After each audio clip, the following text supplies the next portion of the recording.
17 ଅଗଷ୍ଟରୁ 23 August କିପରି ରହିବ ମେଷ ରାଶିମାନଙ୍କ ପାଇଁ ଏହି ସପ୍ତାହ ଚାଲନ୍ତୁ ଜାଣିବା। ଦେଖନ୍ତୁ, ସବୁ କ୍ଷେତ୍ରରେ ଆପଣଙ୍କୁ ଗୁଡ୍ ନ୍ୟୁଜ୍ ମିଳିବନି କି ସବୁ କ୍ଷେତ୍ରରେ ଆପଣଙ୍କୁ ବ୍ୟାଡ୍ ନ୍ୟୁଜ୍ ମିଳିବନି।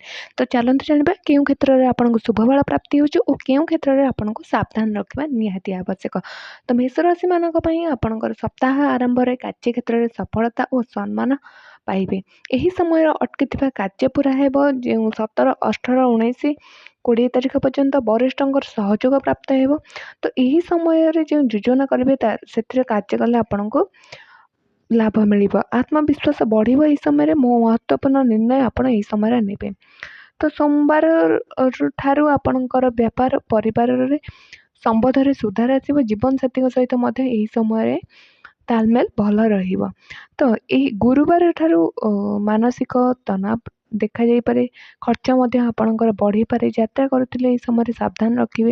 କିନ୍ତୁ ଏହି ସମୟରେ ଆପଣଙ୍କର ଶିକ୍ଷା ସନ୍ତାନର ସ୍ଥିତି ବହୁତ ଭଲ ରହିବ, ବିଶେଷ ଲାଭ ମିଳିବ।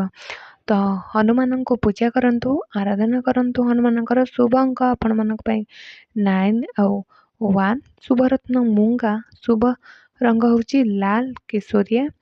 ତ ଏହି ସପ୍ତାହର ମଧ୍ୟ ତକ ଆପଣ ଯଦି ଯାତ୍ରାକୁ ଆଭଏଡ଼ କରିବେ ଆପଣମାନଙ୍କ ପାଇଁ ଠିକ୍ ରହିବ। ଖର୍ଚ୍ଚକୁ ମଧ୍ୟ ନିୟନ୍ତ୍ରଣ କରିବା ଚେଷ୍ଟା କରନ୍ତୁ।